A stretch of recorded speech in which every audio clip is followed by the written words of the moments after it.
तो स्वागत है आपका हमारे चैनल मेडी एजुकेशन में। आज हम आपके लिए ले आए हैं video Atal Bihari Vajpayee medical university Uttar Pradesh द्वारा जारी की गए information bulletin BSc nursing course के लिए, जो कि सीनेट एग्जामिनेशन के कंसर्न में है, यानी कि common nursing entrance test exam उनका कब हो रहा है, उसके रिगार्डिंग जो भी नोटिस उन्होंने जारी किए हैं, आज हम उन्हीं के बारे में आपको बताने जा रहे हैं। तो चलिए शुरू करते हैं बिना देरी किए। जो एग्ज़ाम का डेट उन्होंने डाला है वो 21 मई को डाला है। 21 मई 2025 को इनका एग्ज़ाम जो है डाला गया है, और एग्ज़ाम का जो फिलअप है, यानी कि एग्ज़ाम कब से फिलअप हो रहा है, वो 24 मार्च 2025 से शुरू हो गया है, और इसका लास्ट डेट जो है वो 26 अप्रैल को है। यानी कि सीनेट का जो फॉर्म फिलअप हो रहा है वो 24 से 26 अप्रैल तक, 24 मार्च से लेके 26 अप्रैल तक है। और इसका जो एग्ज़ामिनेशन डेट उन्होंने फिक्स किया है वो 21 मई यानी कि 21 मई है, जो कि करीबन 15 दिन पहले है। पिछली बार जो इनके एग्ज़ाम्स हुए थे वो जून में हुए थे। चलिए इसके नेक्स्ट इन्फॉर्मेशन की तरफ बढ़ते हैं, इन्होंने क्या क्या जारी किया है। तो इसका जनरल इन्फॉर्मेशन जो उन्होंने दिया है कि कहाँ कहाँ इनका सेंटर है, कौन कौन से सेंटर्स हैं, वो कुछ 20 इनके गिने चुने सेंटर्स हैं जहाँ पे सीनेट का एग्जामिनेशन कंडक्ट होना है।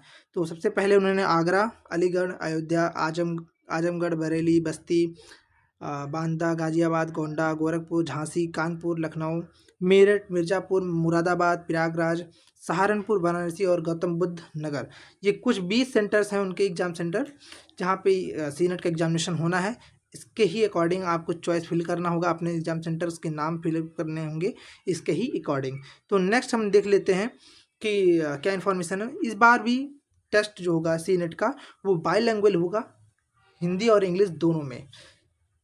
और इसका जो होगा एग्ज़ाम, यानी कि इंग्लिश और हिंदी में होने वाला है, ताकि यूपी बोर्ड स्टूडेंट्स जो कि हिंदी मीडियम स्कूल से पढ़े हुए हैं वो भी इस एग्ज़ाम को लिख सकते हैं। और सीबीएसई बोर्ड यानी और आईसीएसई बोर्ड के स्टूडेंट्स भी इस एग्ज़ाम को दे सकते हैं, उनको देने में आसानी, इसलिए इन्होंने बाईलैंग्वेज लैंग्वेज का ऑप्शन रखा है। नेक्स्ट जो है, चलिए इन्फॉर्मेशन के तरफ बढ़ते हैं हम लोग। तो इनका नेक्स्ट इन्फॉर्मेशन ये है कि जो एग्जामिनेशन फ़ी है सीनेट का वो कितना लगना है। तो unreserved category, other backward classes, यानी कि यूआर ओबीसी के लिए जो इन्होंने फ़ीस तय की है वो 3,000 है, पिछली बार की तरह ही। लेकिन जो एससी एसटी के कैंडिडेट्स हैं उनके लिए, और पीडब्ल्यू यानी कि पीडब्ल्यूडी फिजिकली डिसेबल्ड पीपल्स के लिए जो इन्होंने फ़ीस तय की है वो 2,000 है। ठीक है दोस्तों, आप यहाँ पे ध्यान से देख पा रहे होंगे, 2,000 पीडब्ल्यूडी एससी एसटी के लिए है, और अनरिजर्व्ड अदर बैकवर्ड क्लासेस के लिए 3,000।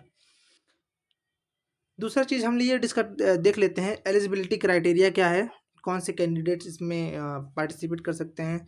तो उस कम से कम मिनिमम एज 17 ईयर्स होने चाहिए, कम से कम 17 साल का बच्चा होना चाहिए जो कि सीनेट पेपर में बैठ सकता है। दूसरा चीज़ ये कि उसके मार्क्स जो होते हैं होना चाहिए वो पीसीबी से हो, और फिजिक्स केमिस्ट्री बायो में कम से कम 45% मार्क्स गेन किए होने चाहिए, तभी वो एलिजिबल है इस पेपर को, इस एग्ज़ाम को देने के लिए। नेक्स्ट, इसमें married couple, sorry married candidates भी इस पेपर को दे सकते हैं। दूसरा चीज़ हम लोग चलिए डिस्कस कर लेते हैं इसमें। इनका नेक्स्ट इन्फॉर्मेशन ये कहता है कि जो भी ओबीसी के सर्टिफिकेट्स हो गए या फिर ईडब्ल्यूएस सर्टिफिकेट हो गए, वो जो है 1 अप्रैल 2025, 1 अप्रैल 2025 के बाद के ही होने चाहिए, तभी वो एक्सेप्टेबल होंगे। 1 अप्रैल 2025 से पहले के जो भी ऐसे सर्टिफिकेट्स हैं वो एक्सेप्टेबल नहीं होंगे। इसीलिए 1 अप्रैल 2025 के बाद आप OBC certificate, EWS certificates apply कर दें, ताकि वो जल्द से जल्द आ जाए और आप अपने फॉर्म में यूज कर पाएँ। दूसरी चीज़, आपको प्रॉपर यूथ उत्तर प्रदेश का रेसिडेंशियल होना चाहिए, या फिर आप उत्तर प्रदेश से 10th एंड 12th की पढ़ाई पूरी किए हुए हैं, तभी आप इस एग्ज़ाम में बैठने के एलिजिबल होंगे। नेक्स्ट इन्फॉर्मेशन की तरफ हम लोग बढ़ते हैं, तो इनका इन्होंने एक फ्लो चार्ट के थ्रू ये समझाने की कोशिश की है कि कैसे-कैसे हम फॉर्म को फिलअप कर सकते हैं, क्या इसके स्टेप्स हैं। तो सबसे पहले आपको रजिस्ट्रेशन करना होगा। दूसरा चीज़ है इनका login and application form fill up करना होगा। उसके बाद आपको personal information, address, education qualification centre, ये सारे अपना अपने अकॉर्डिंग फिलअप करने हैं। फिर फ़ोटो, सिग्नेचर और वेरिफ़िकेशन शीट को फिलअप करना है। इसमें आपका आपका फ़ोटो अपलोड होगा, आपका सिग्नेचर अपलोड किया जाएगा। कुछ निर्धारित रेज़ोल्यूशन और में होगा, वो अपलोड करना होगा। आपको अपने बैंक डिटेल्स भी उसमें फिलअप करने होंगे। कुछ आपकी लाइव फ़ोटो अपलोडिंग भी होगी, जैसे कि एट द स्पॉट आपको तुरंत, यानी कि जस्ट तुरंत के फ़ोटोज़ आपको उसमें अपलोड करने पड़ सकते हैं। उसके बाद आपका फ़ी सबमिशन होगा and then final submission button पे आप क्लिक करके अपना फॉर्म फाइनली सबमिट कर देंगे। चलिए हम नेक्स्ट देख लेते हैं क्या-क्या इन्होंने नोटिस दिया है। अगले अगले नोटिस में इन्होंने ये बताया है कि क्या क्या किन-किन स्टेप्स को फॉलो करके हम एप्लीकेशन को फिलअप कर सकते हैं। इसमें वही चीज़ें, जो सारी चीज़ें अभी आपने पहले पेजेस में बताई हैं, वही वैसे ही है, लेकिन कुछ इन्फॉर्मेशन इसमें ऐसी हैं जो कि आपको जान लेना अति आवश्यक है। सबसे पहले कि जो भी आप इन्फॉर्मेशन आप इसमें प्रोवाइड करेंगे, वो क्लास 10 सर्टिफिकेट, यानी कि क्लास 10th के मार्कशीट के बेसिस पे ही आपको सारी चीज़ें इसमें फिलअप करनी है। कोई भी चीज़, जैसे कि नाम हो गया, पापा का नाम, मम्मी का नाम, डेट ऑफ बर्थ, जो भी है, सारी चीज़ें आपको क्लास 10th मार्कशीट के बेसिस पे ही फिलअप करनी है। नेक्स्ट इन्फॉर्मेशन इसमें अगले पेज में ये दिया गया है कि एडमिट कार्ड जो है आपको अटल बिहारी वाजपेयी मेडिकल यूनिवर्सिटी उत्तर प्रदेश की वेबसाइट पे ही अवेलेबल होगा। आपको वहाँ से इसके एडमिट कार्ड को डाउनलोड कर लेना है और कलर्ड फोटोग्राफ को प्रिंट आउट करा के ले जाना है। साथ ही साथ इसमें कुछ ऐसे इन्फॉर्मेशन भी दिए गए हैं कि आपको क्या चीज़ें नहीं ले जानी हैं, और इन सारी चीज़ में से आपको लूज क्लॉथ्स पहन के जाने हैं। अपने साथ कोई भी ऐसे चीट नोट्स, कोई भी पेन वगैरह कुछ भी नहीं ले जानी है, सिवाय एडमिट कार्ड के, और एक आइडेंटिटी कार्ड होना चाहिए बस। अभी मैं आपको नेक्स्ट बता रहा हूँ। चलिए ये देख लेते हैं एग्जामिनेशन के लिए उन्होंने क्या क्या नोटिस दिए हैं। तो एग्जामिनेशन जो उनका 21 तारीख को होना है, जैसा कि आपको सबको पता ही है, 21 तारीख को एग्जामिनेशन इन्होंने हेल्ड करवा रहे हैं। टाइमिंग जो होगी वो 11 बजे सुबह से लेके 1:20 तक इनका कुछ 140 मिनट का एग्ज़ाम होगा। और इस बार उन्होंने क्वेश्चन की संख्या भी घटा दी है। 200 से इन्होंने क्वेश्चन की संख्या घटाकर 120 कर दी है, यानी कि कुल 80 क्वेश्चंस इन्होंने घटा दिए हैं। यानी कि इस बार भी जो है आपका कट ऑफ बहुत ही हाई जाने वाला है और आपको कम समय भी मिल रहा है। 120 सॉरी 140 मिनट्स में, यानी कि 2 घंटे 20 मिनट में आपको 120 क्वेश्चन अटेम्प्ट करने का समय दिया जा रहा है। साथ ही साथ इसमें कोई भी नेगेटिव मार्किंग नहीं होगी, आप सारे क्वेश्चन को अटेम्प्ट कर सकते हैं बेफिक्री से, और हर एक क्वेश्चन सही पे आपको 1 मार्क्स मिलेंगे। ठीक है, जो भी क्वेश्चन पेपर होगा इंग्लिश और हिंदी दोनों में होगा।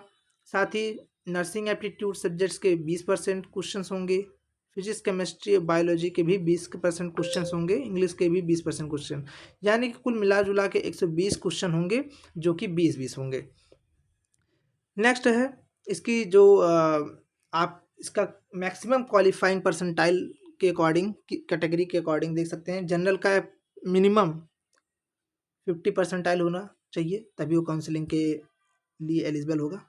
जनरल पीडब्ल्यूडी के लिए 45, S C O B C के लिए 40% and SC ST OBC PW के साथ भी 40% ही होना चाहिए। ठीक है, चलिए हम नेक्स्ट इन्फॉर्मेशन के लिए तरफ बढ़ते हैं। इनका जो एग्ज़ाम सेंटर पे रिपोर्टिंग टाइम है वो 9 बजे सुबह होगा, और 10:15 के बाद 10:15 के बाद आपको एग्ज़ाम सेंटर के अंदर अलाउड नहीं होगा, आपकी एंट्री नहीं होगी। तो इसीलिए आप ये ध्यान में रखें, कोशिश करें कि 9 बजे से पहले ही आप एग्ज़ाम सेंटर पे पहुंच जाएं, ताकि आप सही समय पे सारे वहाँ की जो भी इंस्ट्रक्शंस होंगे उनको फॉलो करके ही आपको एग्ज़ाम सेंटर में एंटर करने होंगे। उन सब सारी चीज़ों का ध्यान देंगे। नेक्स्ट चलिए हम इसके इन्फॉर्मेशन को देख लेते हैं, क्या इन्होंने इन्फॉर्मेशन प्रोवाइड करी है। नेक्स्ट पेज में आपको देख लीजिए आपको क्या-क्या नहीं ले जाना है। कोई भी वॉलेट, गॉगल, हैंडबैग कुछ भी नहीं ले जाना है अपने साथ। फिर कोई भी रिस्ट वॉच, ये सारी ब्रेसलेट, कैमरा ऐसा कुछ नहीं होना चाहिए आपके साथ। आपके पास कोई भी ऑर्नामेंट्स जैसे कि आप हाथ में कंगन हो गए, अंगूठियाँ हो गईं, ऐसे कोई भी ऑर्नामेंट्स आपको नहीं पहनने हैं, ठीक है? आप इस इसका खास ध्यान दें। कोई भी बेल्ट वगैरह नहीं पहन के जाएँगे। सादा लूज़ क्लॉथ्स पहन के जाएँ, ठीक है? और इसमें साफ-साफ लिखा है anything other than admit card, valid identity card in the examination centre. No arrangement will be made at the centre for keeping any article item belongings to the यानी कि इसमें साफ-साफ बताया गया कि आपको अपने साथ कुछ ऐसा चीज़ नहीं ले जाना है सिवाय एडमिट कार्ड और एक वैलिड आइडेंटिटी कार्ड के अलावा। चलिए नेक्स्ट हम देख लेते हैं क्या इन्होंने इन्फॉर्मेशन देने की कोशिश की है। जो भी चीज़ें हैं आपको फूड आइटम्स ऐसे इन सारी चीज़ों को वाटर बॉटल्स ये सारी चीज़ें अलाउड नहीं होंगी। तो आप इस चीज़ का खास ध्यान दें और वो जो भी एग्ज़ाम्स होगा वो कैमरे के अंडर होगा, ठीक है? उसकी रिकॉर्डिंग जाएगी। तो आप कोई भी ऐसे चीटिंग करने की कोशिश या फिर आप पेपर के ज़रा सा भी फाड़-चीट करने की कोशिश ना करें। अदरवाइज़ ये अनफ़ेयर मिसयूज़ माना जाएगा, ठीक है? तो इस चीज़ का खास ध्यान दें, अपने एग्ज़ाम्स को अच्छे से दें। फिलअप करने का तरीका बाकी सारी चीज़ें पीडीएफ में दी गई हैं। इसको मैं वीडियो के अंदर डिस्क्रिप्शन में प्रोवाइड करा दूँगा। आप एक बार उसको खुद से भी पढ़ लें। उसी स्टेप्स को फॉलो करके फॉर्म को फिलअप करें ताकि कोई भी चीज़ भी गड़बड़ी ना हो। कोई भी चीज़ को फिलअप करने के बाद एक बार रीचेक ज़रूर करें, तभी फाइनल सबमिशन करें। धन्यवाद आपको इस वीडियो में लास्ट तक बनने के लिए। अगर आप इस चैनल पे नए हैं तो इस चैनल को सब्सक्राइब करें। आपको ऐसी इन्फॉर्मेशन आपको कंटिन्यूअसली मिलती रहेंगी। आपको बीएससी नर्सिंग से रिलेटेड सारी वीडियोस, पढ़ाई की अदर इन्फॉर्मेशन जैसे कि वैकेंसीज, अदर जो भी ऐसी इन्फॉर्मेशन होगी आपको हमारे चैनल पे प्रोवाइड कराई जाएंगी। थैंक यू, धन्यवाद।